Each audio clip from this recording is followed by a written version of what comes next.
Ever wondered if your hard-earned cash trapped in a digital travel wallet can actually make its way back home to your trusty bank account? Today, we're diving deep into the question, can YouTrip actually transfer money to your bank account? Let's face it, YouTrip has been a game-changer for travelers. No more conversion fees, easy money management on the go. It's like having a tiny financial superhero in your pocket. But what happens when the adventure ends, and you're left with a balance?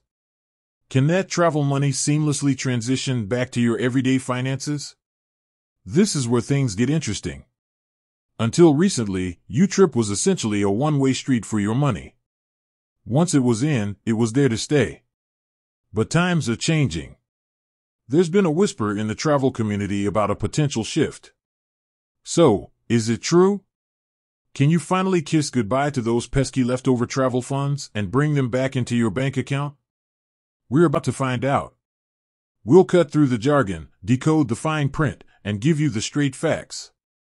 We'll explore the nitty-gritty details, from eligibility criteria to potential fees. And we won't shy away from sharing real user experiences. Because let's be honest, nothing beats first-hand knowledge. So, grab your favorite beverage, get comfy, and let's embark on this financial journey together.